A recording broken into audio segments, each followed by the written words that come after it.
Edmar, queria já falar um pouquinho do setor de proteínas aí com você. Minerva anunciou ontem, né, a compra de 2 frigoríficos de ovinos na Austrália.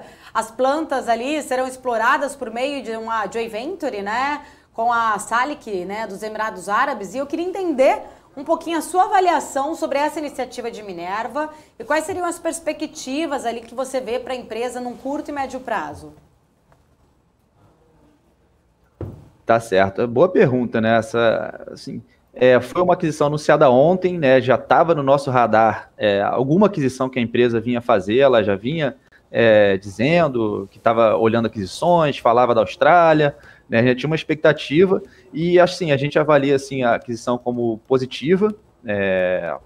Acho que a Austrália é um bom target para a empresa sair da América do Sul, né? Para quem não sabe, a Minerva tem operações tanto no Brasil quanto no Uruguai, na Argentina, no Paraguai e na Colômbia. Então ela começa a botar o pé para fora da América do Sul e vai para um país que está muito próximo do maior mercado, um dos maiores mercados consumidores de carne, né?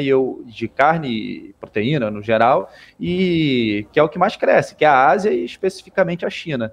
Então, apesar de não ser, né, uma compra vamos lá, muito grande, muito relevante em termos de resultados, né? A própria empresa estima aí que ela deve entregar uma receita entre 200 e 250 milhões de dólares aí ao longo do tempo. A Minerva tem aí 20 bilhões de reais aí de receita no total. Então, seria o quê? 5%, né? Porque em reais daria aí 1 bi de real e a receita vindo aí dessa aquisição.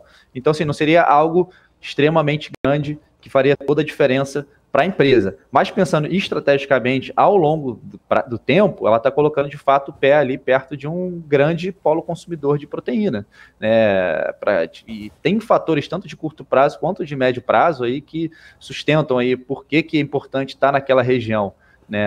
Para quem não sabe, a gente teve aí em 2019, né, a peste suína africana que dizimou o rebanho de porcos aí da China, o que obrigou os chineses a importar mais proteína e mudar também um pouco o mix aí de consumo. Antes eles vinham muito focados em porcos e agora estão consumindo mais, principalmente proteína vinda de bovinos. Por isso que assim, Brasil, Estados Unidos, todos ganharam um pouco com isso, né? E acreditamos que essa é uma tendência que veio para ficar, né? E depois a gente pode até talvez falar um pouquinho mais sobre isso, né? Que ao longo do tempo, aumento de renda na China também vai possibilitar com que o chinês acabe consumindo mais proteína bovina. Então a gente avalia assim como um bom passo assim, que a empresa fez e já estava inclusive no nosso radar. Aí falando das perspectivas para a Minerva, no curto prazo, dividir assim, falar um pouquinho do Brasil, um pouquinho da Athena Foods, que é a parte da América do Sul ex-Brasil. Tá? No Brasil, os segmentos a perspectiva é razoável, porque a gente vive um momento complicado aqui para a parte de proteína. A gente tem um ciclo do gado que não está muito favorável, né? O preço do gado está alto, né? E é a principal matéria-prima para fazer as proteínas, certo? Então, o que a gente tem? A gente tem o preço do gado elevado, ao mesmo tempo que a economia é mal, o desemprego alto, né? Então as pessoas não estão, a inflação alta, né? As pessoas não estão com muita renda para consumir a carne bovina, que é um produto mais premium. Então isso acaba tendo um certo impacto na margem da empresa, mas a empresa ela tem uma flexibilidade boa em exportar para a China, né? Então o que ela tem feito? Ela tem compensado parte dessas perdas aqui no mercado brasileiro e exportado bastante aí para a China, né? No segundo trimestre, agora, inclusive, 65% da receita foi exportação, e desse 65%, a grande parte veio para a China, tá? Então, assim, no Brasil, né, o segmento Minerva aí é razoável. Agora, se a gente for olhar a Athena Foods, né, que é a parte da Argentina, do Uruguai, do Paraguai e da Colômbia, já é bem positivo. Por quê? Porque eles são quase tudo exportação e focado na China. Então, quando você tem essa demanda muito forte da China e possibilidade para exportar, aí não depende tanto da conjuntura local, né? Vira, como a gente vê empresas exportadoras no Brasil, independente do cenário, estão aí faturando e com câmbio desvalorizado, acabam que em moeda local o resultado ainda é melhor.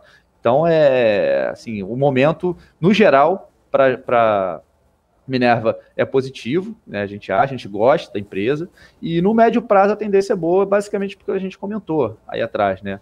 A gente tem a China, a Ásia crescendo muito, né? E um dos pilares para consumo de carne bovina é renda, né? Tem uma correlação muito alta entre PIB e consumo até de carne, né? Assim, se você for olhar historicamente, na maioria dos países. Então, conforme a China ela vai crescendo, a renda per capita cresce, né? E você tem a inclusão aí de milhões de pessoas aí, uma classe média, uma classe mais alta, eles vão deixar de comer alimentos como arroz, né, frango, porco, e vão poder consumir produtos aí de maior qualidade, né, mais premium, que é positivo. Ou seja, além do cenário da empresa, né, de curto prazo ser bom, a gente tem uma avenida de crescimento no longo prazo que a empresa pode aí se beneficiar. Inclusive, né, acho que a aquisição veio muito nessa tendência.